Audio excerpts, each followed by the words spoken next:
todos, muchos hermanos que han estado fuera quizá durante el mes de agosto, bienvenidos de regreso, es un buen tiempo. Y yo quiero hoy tenemos como primer domingo del mes también, como hacemos habitualmente, celebramos la Santa Cena, así que terminando la meditación en la Palabra de Dios vamos a participar de ella.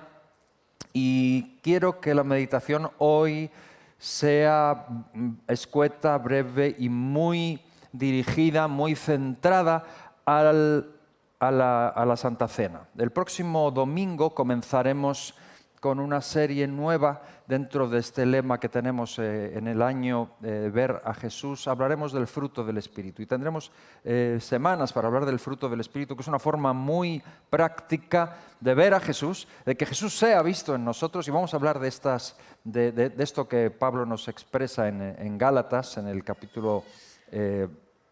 En el libro de Gálatas hay una parte en la que nos está hablando de las obras de la carne y el fruto del Espíritu. Vamos a profundizar en ello. Pero hoy yo quisiera centrarme y dirigir nuestra mirada hacia la Cena del Señor. Y lo he llamado memoria.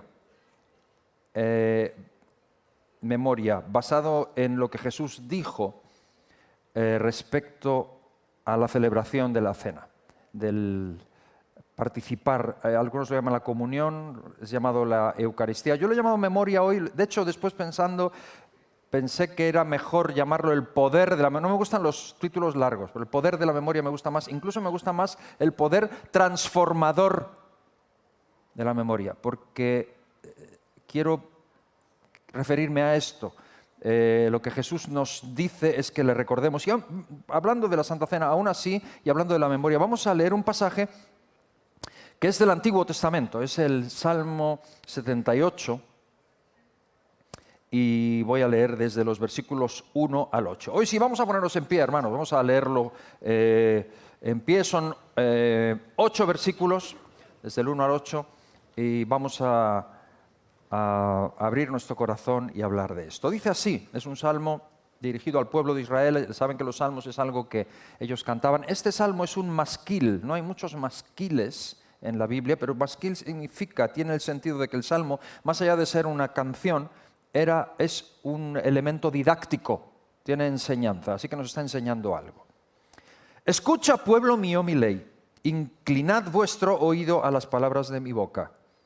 Abriré mi boca en proverbios, hablaré cosas escondidas desde tiempos antiguos, las cuales hemos oído y entendido, que nuestros padres nos las contaron. ¿Por qué las hemos oído? ¿Y por qué las hemos entendido? ¿Por qué nos las contaron? No las encubriremos a sus hijos, contando a la generación venidera las alabanzas de Jehová y su potencia y las maravillas que hizo, hablándolo, contándolo. Él estableció testimonio en Jacob y puso ley en Israel, la cual mandó a nuestros padres que la notificasen a sus hijos, para que lo sepa la generación venidera y los hijos que nacerán y los que se levantarán lo cuenten a sus hijos, a fin de que pongan en Dios su confianza y no se olviden, memoria, no se olviden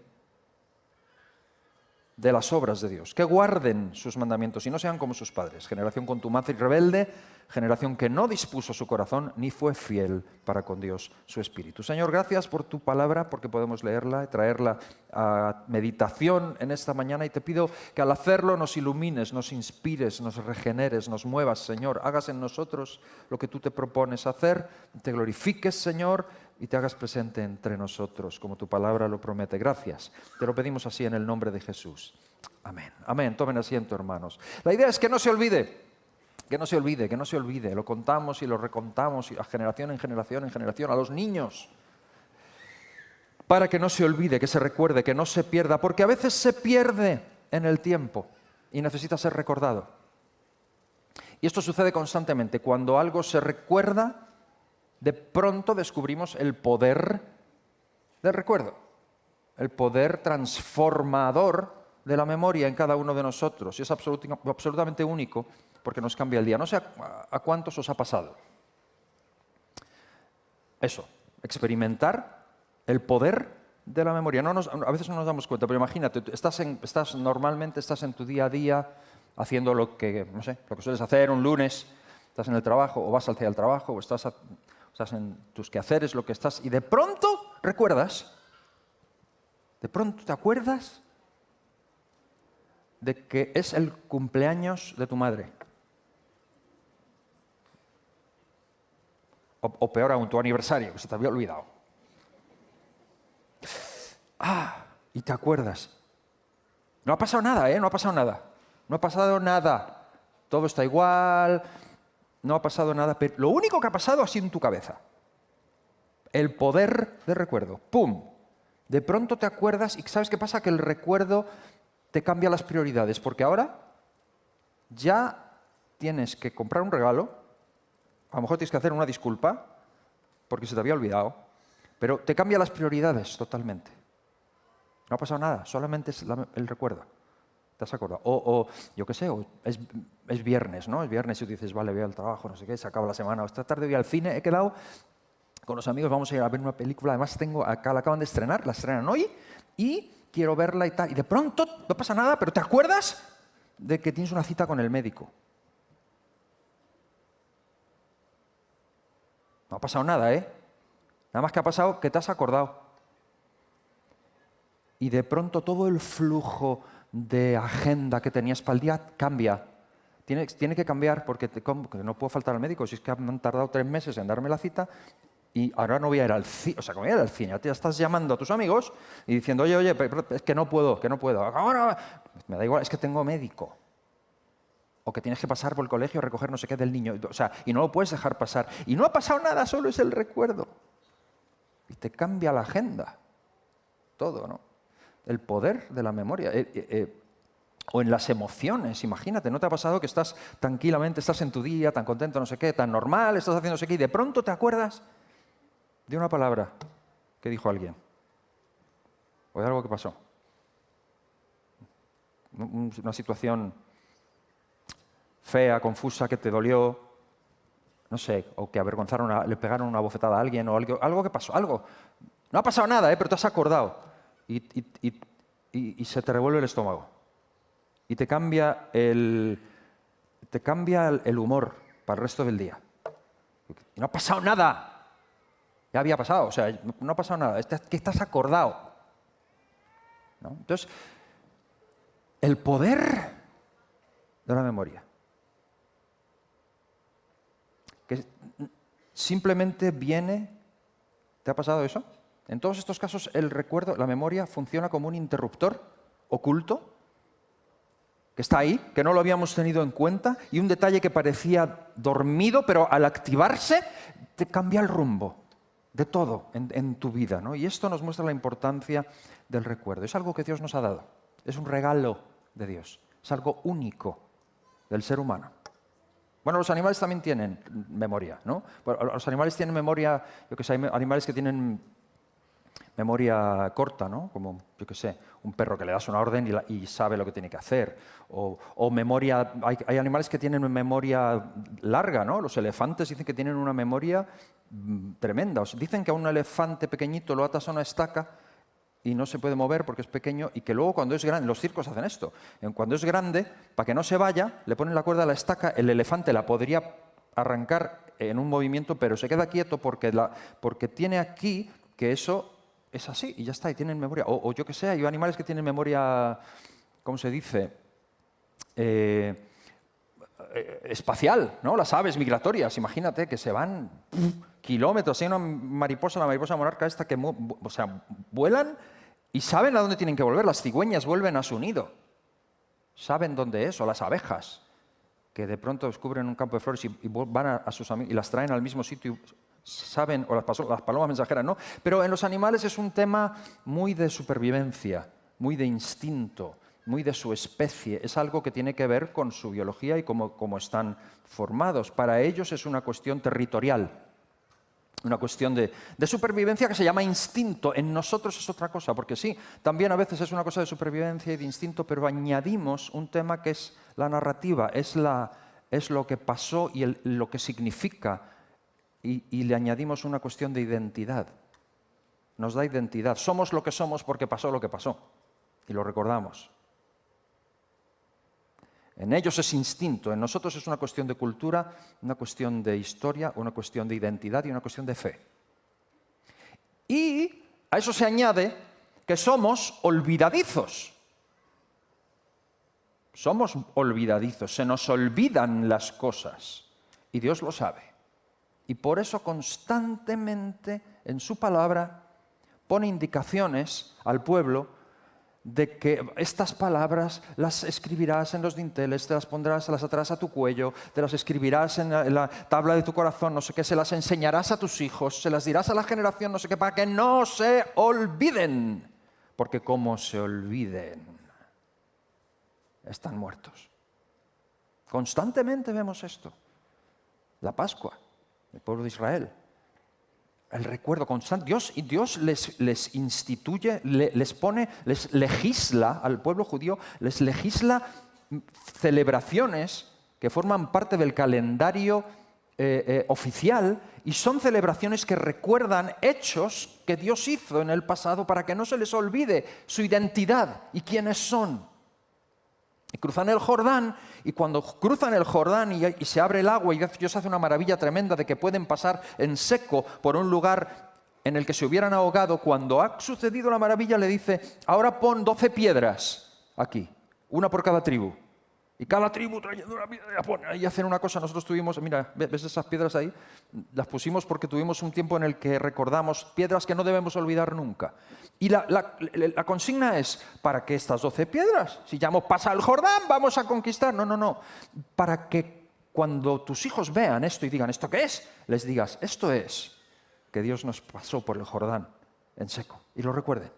Y tengas una ocasión, no solo para celebrar y tener el día libre, sino para recordar, remembranza, traer al presente lo que pasó y hacerlo vivo, memoria, porque te da identidad. Sucedió constantemente. En el libro de Esther, la fiesta de Purim, es un recuerdo de lo que Dios hizo, cómo rescató a los judíos. Constantemente se lo está diciendo, y versículos como el Salmo que hemos leído, por eso leía yo este salmo en el que es un masquil, es una enseñanza de decir, le contarás a tus hijos lo que ha pasado. Y en el Nuevo Testamento tenemos un elemento increíble que es la Eucaristía. El participar del pan y del vino no es más que Jesús invitándonos a un ejercicio de memoria. Recordar quién somos, recordar de dónde venimos, recordar lo que seríamos sin Él. Recordar lo que somos por Él. Recordar lo que hizo en la cruz. Y recordarlo no como un gesto frío o un ritual muerto, sino como algo milagroso, el poder transformador de la memoria. ¿Sabes que la memoria nos puede salvar la vida? Y por eso no hay magia. Es un ejercicio muy coherente. Y muy importante. Es mucho más que decir, hoy toca Santa Cena. Es que hoy es primer domingo de mes, toca Santa, hay que ponerlo. Claro, hay una logística que hay que hacer siempre, hay una logística que es necesaria para que las cosas funcionen, siempre. Pero ojo si olvidamos lo fundamental de este ejercicio. Está aquí. Está en la memoria de cada uno individualmente, aquí sentado y sentada, de que seamos capaces de traer a nuestra mente lo que estamos recordando. Y de esto quiero hablar. Y muy brevemente, para que podamos participar de la Cena del Señor en este día, introduciéndonos ya en la última recta del año, quiero hablar, simplemente leer algunos ejemplos bíblicos que tienen que ver con 3 olvidos y 3 memorias. Porque la Biblia nos muestra que el olvido te lleva a la muerte. El olvido te lleva a lo peor. La memoria tiene un poder increíble y Dios echa mano de ella para retenernos. Recuerda, no se te vaya a olvidar. Siempre me acuerdo de ese pasaje en Deuteronomio 11, cuando el pueblo de Israel va a entrar en Egipto salió de Egipto, va a entrar a la tierra prometida, y antes de entrar, después de 40 años dando vueltas, Moisés les da un discurso, y yo siempre, leyendo el discurso que les da, uno pensaría que les va a dar estrategias de guerra, y no le da ninguna estrategia, únicamente les dice: cuídate de no olvidarte. Cuídate de no olvidarte. Si te olvidas, estás muerto. Ok, 3 grandes olvidos, y hablamos de Israel, por supuesto. 3 grandes olvidos. El primero de ellos lo llamo las obras de Dios. Las obras de Dios, me refiero a las obras de Dios con Israel. Imagínate un pueblo esclavo, antes de ser esclavos, muertos de hambre. La historia de José, acuérdate, Dios les provee alimento por medio de José, el patriarca sin título. Les provee alimento y los salva milagrosamente de una hambruna, mientras todos los demás se mueren y son hechos subsidiarios de Egipto. Israel tiene comida a precio cero. Después lo pagan durante 400 años porque son hechos esclavos. Pero siendo esclavos, Dios les envía un libertador, Moisés, que con mano poderosa y de forma sobrenatural, a través de 10 plagas, importuna constantemente a Faraón hasta que los suelta. Eso es absolutamente milagroso, muy rápido de leer y muy rápido de decir cuando lees el Éxodo, pero lo que sucedió allí fue absolutamente conmovedor, absolutamente fuera de serie lo que sucedió. Un pueblo esclavo que es capaz de apretarle las tuercas al pueblo opresor a base de eventos sobrenaturales que lo sacan de quicio a Faraón y que le dice: iros de aquí, iros de aquí, iros de aquí, antes de que cambie de opinión, y no los quería soltar. Y los tiene que soltar, lo que Dios hace con ellos. Y luego salen y los persiguen, y cuando los van a alcanzar, Dios abre milagrosamente, la columna de fuego, pero como Dios abre milagrosamente, que es la foto que teníamos ahí, el mar, y pasan el mar Rojo en seco, y después en el desierto, 40 años, donde dice la Biblia que no se envejecieron los zapatos, que no se envejeció su ropa, que no tuvieron necesidad de nada, les proveyó maná, pero ¿qué se come en el desierto? 40 años, un pueblo, 2 millones de personas. ¿Cómo alimentas a estos? Sin logística ninguna, ni preparación. Maná del cielo, codornices cuando hizo falta, y agua de la roca. Y constantemente leemos en los Salmos: pronto se olvidaron. Las obras de Dios. Rápido olvidan las maravillas en el propio desierto. Y empiezan las quejas, empieza la nostalgia de Egipto, porque el olvido de la fidelidad de Dios en tu vida produce incredulidad. Y se convirtieron en incrédulos. En Hebreos dice literalmente: la mayoría de ellos no entraron por incredulidad. ¿Cómo se puede ser incrédulo cuando has estado comiendo pan del cielo? Bueno, pues sí. Y la mayoría no entraron por incredulidad, y el problema fue olvido. Se olvidaron. Y cuando te olvidas de Dios y de lo que Él ha hecho, literalmente caes en incredulidad. La mayoría de las personas que no creen no es porque no puedan creer, es porque han olvidado. Han olvidado. Ni siquiera saben. Es que no pueden recordar bien. Otro gran olvido, el becerro de oro. Seguimos hablando de Israel. ¿El becerro de oro? ¿Te has parado a pensar lo que es el becerro de oro? Moisés tarda en volver del Sinaí y el pueblo pierde la paciencia. Y entonces, como están en ese olvido del pacto, se olvidan de lo que Dios les ha dicho, les falta el líder, y entonces caen poco a poco en lo conocido, en lo que les viene más o menos bien, y lo que han visto hacer. Venga, oro aquí, tal, no sé qué. Y como dice Aarón, no, metimos todo el oro en una olla y salió este becerro. Salió este becerro, yo qué sé. Uno por aquí, otro por allá. Al final fabrican un ídolo, porque cuando te olvidas del pacto con Dios, la idolatría es directa. Idolatría, acuérdate que idolatría no hace falta que te pongas a forjar un becerro, ¿eh? La idolatría es simplemente sustituir el primer lugar que le corresponde a Dios por otro tipo, por lo que tú quieras, por el partido del Madrid, lo que tú quieras. Por tu trabajo, por tu hobby, por lo que a ti verdaderamente te... No, es que yo me aburro. Que te aburres. Pero tú te has olvidado del pacto, ¿no? Y el olvido te lleva directamente a la idolatría. O el tercero y último olvido que quiero referirme, la deportación. Todos sabemos lo que fue la deportación de Israel. Simplemente fue el cumplimiento de lo que Dios había dicho: si se olvidan de mi pacto, pues vendrá sobre ellos destrucción. He querido tomar el ejemplo del rey Sedequías, que lo encontramos en Segunda de Reyes, en el capítulo 25, y en todo el libro de Jeremías. Jeremías es el profeta que profetiza en tiempos de Sedequías, el rey Sedequías. Y Sedequías es un hombre que no escucha al profeta, que no escucha las advertencias con insistencia de Jeremías, olvidan y no escuchan y terminan en el desastre. Terminan en el exilio, terminan en la destrucción, porque al final el olvido de la palabra de Dios no solamente es que te traiga incredulidad, no solo te trae idolatría, es que al final te trae destrucción. Y lo he visto tantas veces. Gente que se olvida. Pues les va bien y se olvidan, cuando les va bien, del pacto con el Señor, se olvidan de su palabra, y puedes dar las vueltas que quieras. Has olvidado la palabra de Dios, has sustituido su persona por cosas, tus propios pensamientos, como lo hizo Esaú, perdiendo la primogenitura. Que sí, que Jacob es muy malo, que la circunstancia, que Isaac está ciego, que es que encima, que pobrecito yo, lo que quieras. Te has olvidado de quién eres, te has olvidado del pacto. Y has permitido, y has caído, y has sido exiliado. Y ahora, ¿cuál es el remedio? ¿Cuál es el remedio? ¿Cuál es el remedio? Pues el remedio, pues Jesús se lo dice a la iglesia de Éfeso en Apocalipsis. Has dejado tu primer amor, recuerda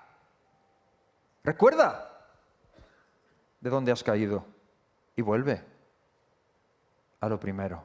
Regresa, vuelve, acuérdate. Haz un ejercicio de memoria y permite que el poder transformador de la memoria haga en ti lo que a lo mejor tú por ti mismo y por el flujo natural de los acontecimientos te has olvidado de hacer, porque te has olvidado de la raíz de la realidad. Así que por eso yo creo que es la importancia de la Santa Cena. ¿Ves? Yo creo que es un momento sacro, importantísimo. No es que toca, es que estamos haciendo algo que en ningún otro sitio ni momento va a suceder. Estás recordando y necesitamos aquietarnos y recordar. Y no puedes permitir que nada distorsione, nada. Ni las ganas de ir al baño, ni un niño chillando, ni nada. Estamos recordando al Maestro. Y no permitas que nada distorsione eso, porque es poderosísimo, es transformador. Tienes que recordarlo y permitir que haga en ti la transformación que necesitas. 3 grandes olvidos, 3 grandes memorias. La primera de ellas, Pedro recuerda las palabras de Jesús. ¿Qué pasa en Pedro? Fíjate el poder transformador. Pedro es el típico que ama, es un discípulo de Jesús sin duda. Ama a Jesús sin duda. Sí, se hunde, pero es el único que camina sobre el agua. O sea, ¿quién como Pedro? Que Dios nos dé muchos como Pedro. Pedro es un tipo que sigue al Señor Jesucristo y además lo que pasa es que tiene unas inseguridades, yo no sé qué tiene, pero Pedro es el típico que para hacerse mejor él tiene que hacer malos a los otros. Él tiene que destacar. Eso es muy humano. Ves a personas que para destacar, para ser buenos, ellos tienen que hacer malo a alguien, porque así estoy yo más arriba que el otro, porque la comparación nos puede constantemente. Pedro está en ese punto haciendo malos a los demás. Y aunque todos fallen, yo voy para allá. Fíjate lo bueno que soy, sí. Y Jesús trata con él personalmente y cuando lo mira, Pedro recuerda. Y cuando Pedro recuerda, solo le queda una cosa: llorar. ¡Wow! Y qué bueno es el llanto, qué bueno es el llanto. Gracias a Dios por el recurso del llanto que limpia por dentro, que sale algo que no te pasa después de llorar, aunque sea amargo, ¿no? Lloras con hipo. Y después de llorar no sé qué pasa, como que ya. Algo ha pasado, te limpia. Pedro recuerda y llora, puede ser dolor, puede ser rabia, puede ser amargura, pero sobre todo es arrepentimiento. Y todavía necesita el trato de Jesús, pero de momento ha recordado que no es mejor que nadie. Muy buen punto de comienzo, recordar que no eres mejor que nadie.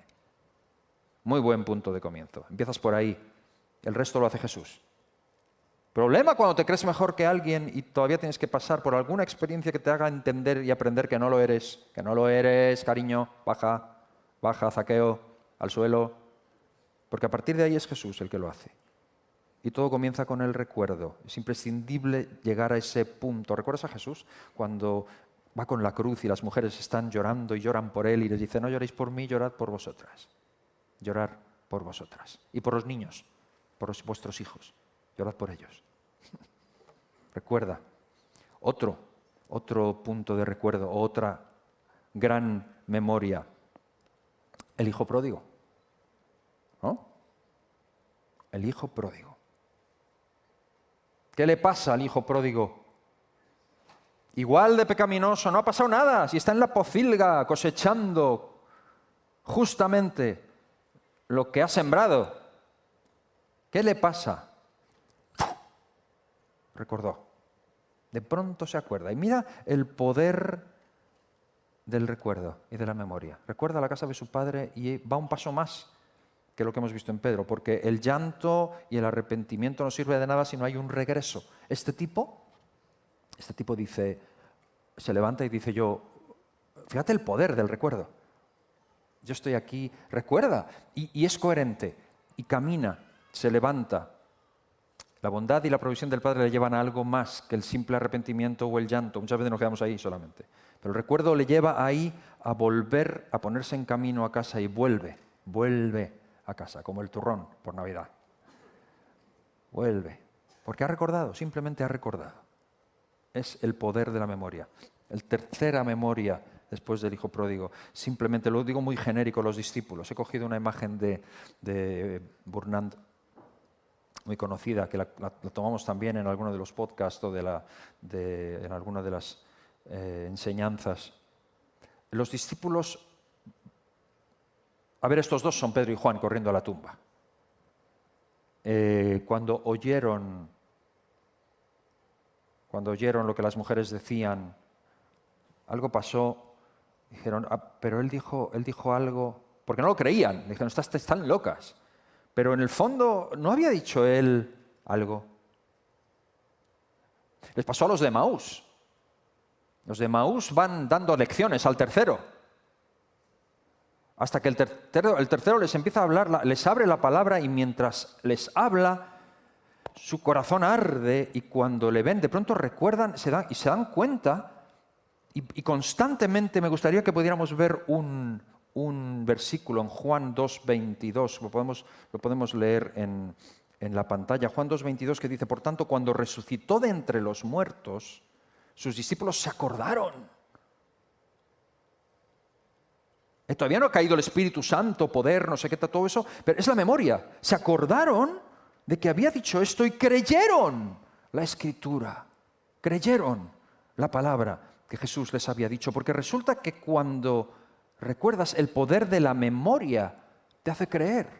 O sea, la Biblia está llena constantemente, puede leerse como una lucha entre dos movimientos del corazón humano, el olvido y el recuerdo, constantemente. Y el olvido no es solamente un fallo de la mente, es mucho más que eso, es un acto de desarraigo, es como si las raíces de la fe se secaran, te puede llevar muy lejos, te puede llevar a la muerte. Y la memoria, en cambio, no es una nostalgia, simplemente. La memoria es volver a beber de la fuente, volver al origen, recobrar la dirección perdida. Así que en esta tarde simplemente esta meditación, el poder de la memoria. Y termino fijando nuestros ojos en la Santa Cena. Imagínate la casa de cualquiera de nosotros. Una mesa sencilla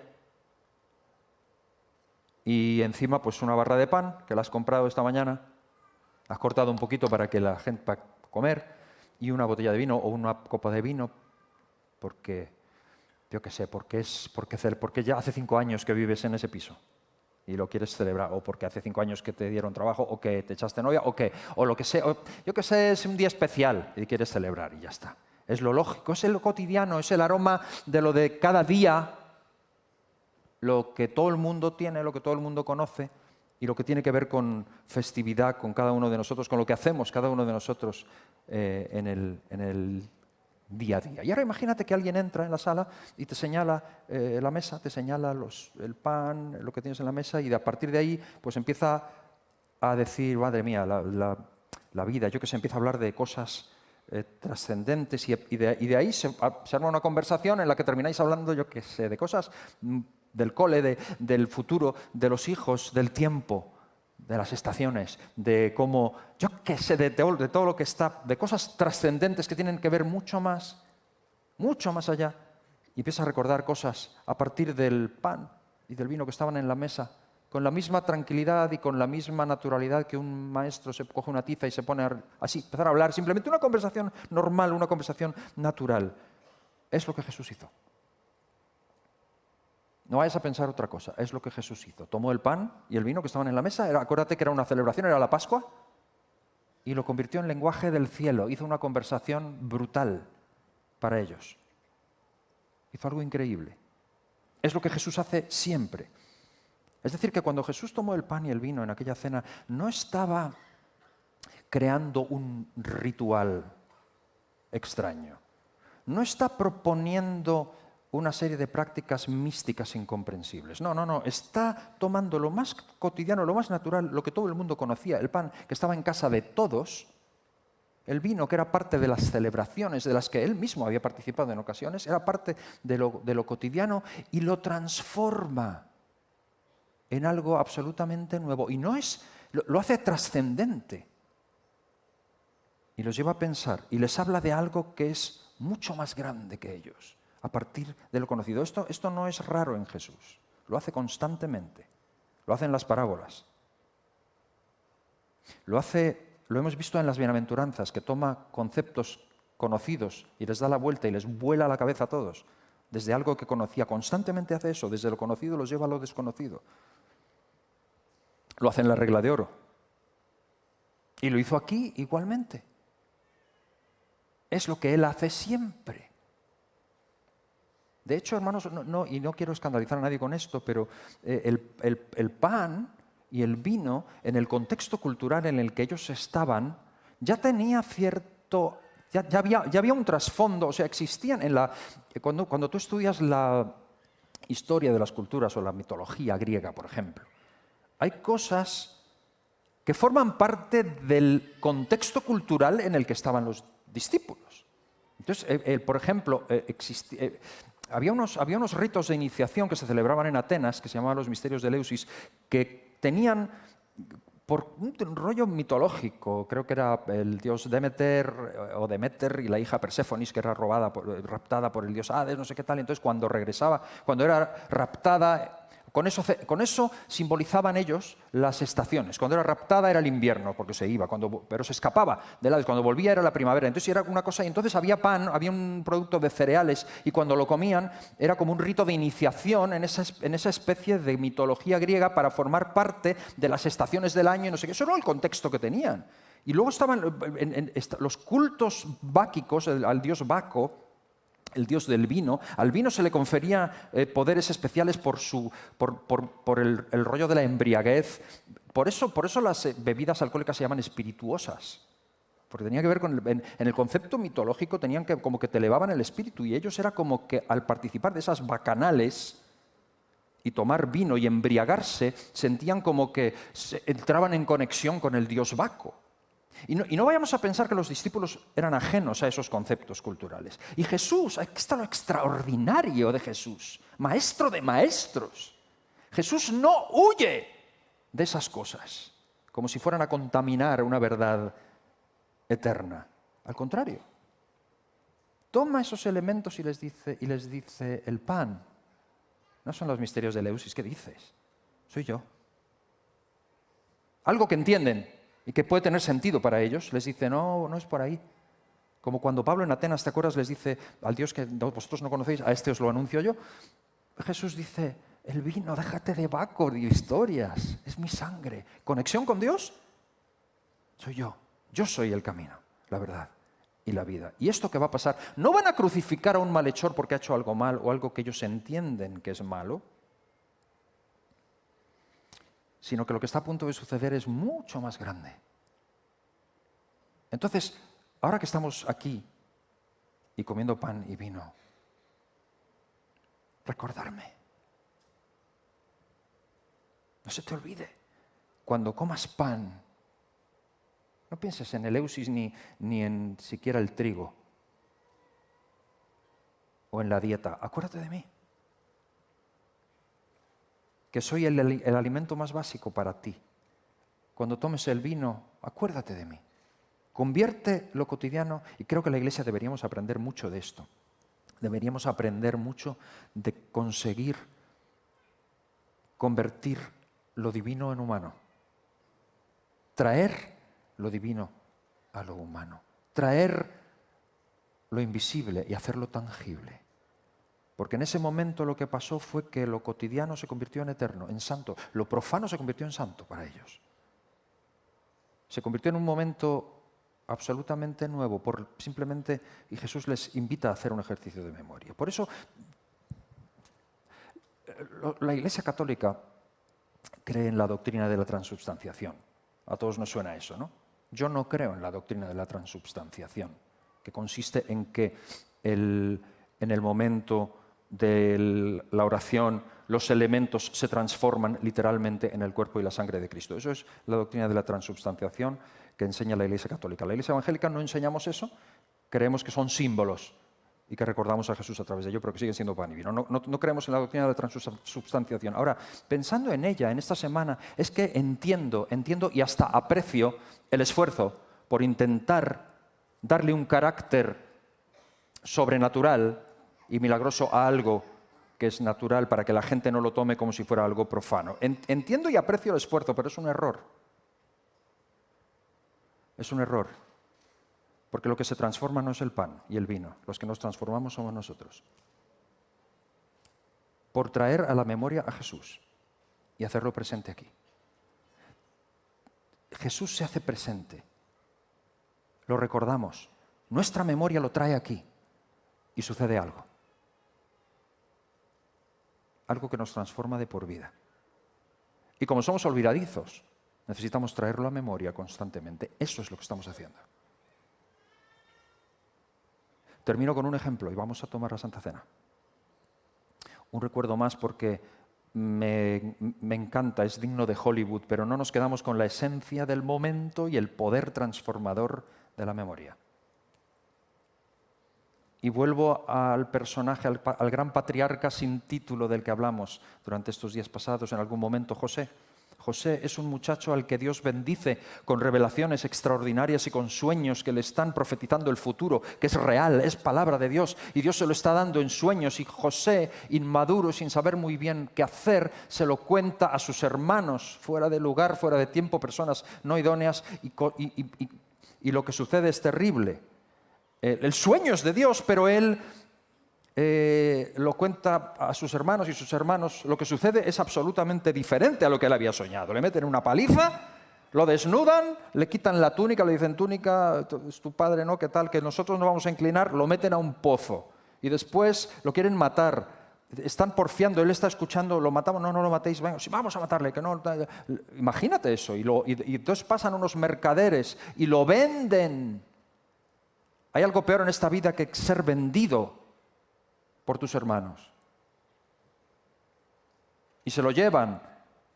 Y José tiene que vivir un infierno en Egipto. Primero en casa de Potifar como esclavo. Tiene que huir de la tentación de la mujer de Potifar. Hace lo correcto, aterriza en la cárcel. En la cárcel sirve a sus compañeros que se olvidan de él, le pagan mal por bien. Y finalmente aterriza en casa de Faraón como gobernador de Egipto, y seguramente siente que, bueno, ahora mismo le están yendo las cosas bien, pero vive ajeno a lo que él es realmente. Y un día ve a sus hermanos entrar, con además la gran guinda humorística que el Señor nos pone, de que ellos no le reconocen y él a ellos sí. ¡Wow! ¿Sí?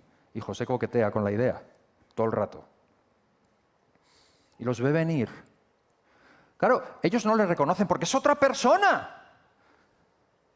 Pero si tiene tatuajes y está todo teñido y con una no sé qué y es un egipcio.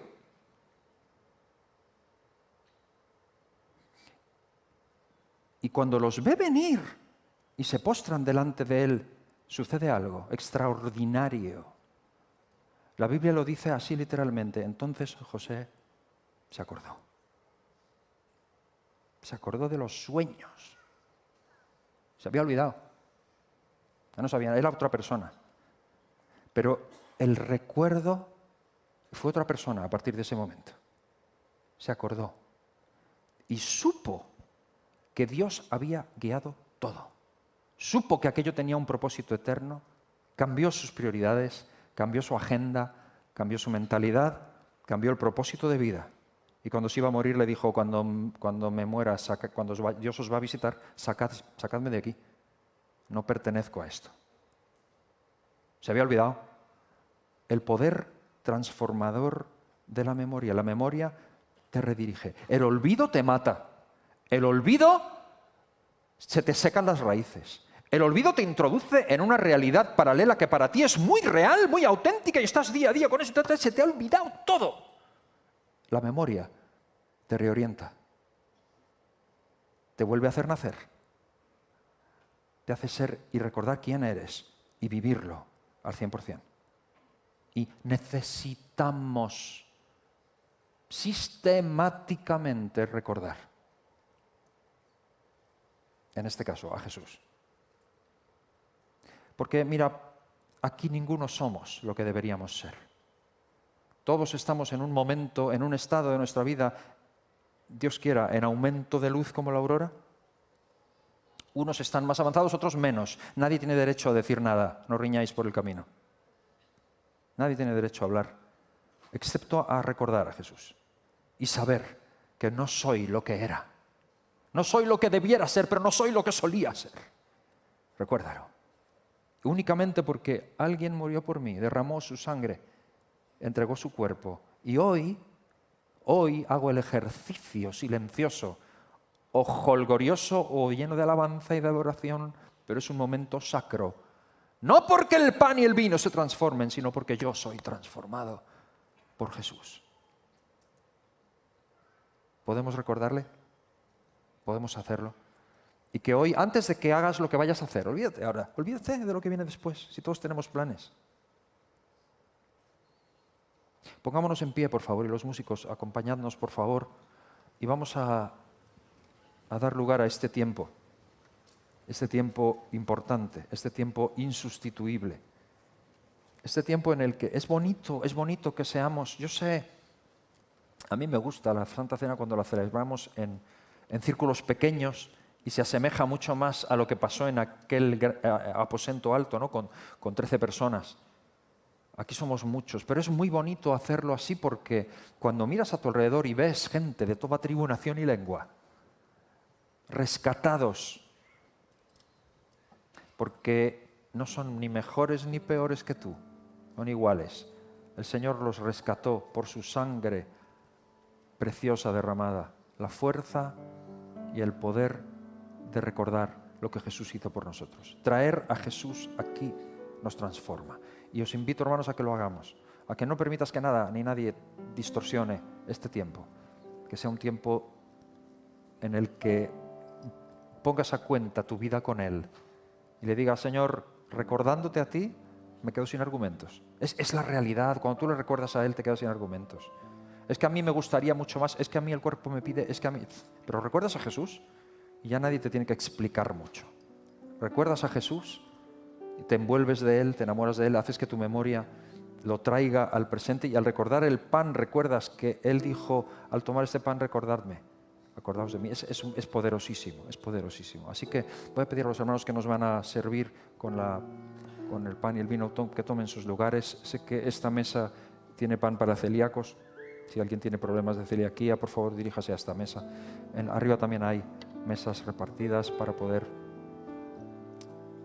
participar. Y yo leo en 1 Corintios 11, 23. Dice Pablo, porque yo recibí del Señor lo que también os he enseñado, que el Señor Jesús, la noche que fue entregado, tomó pan.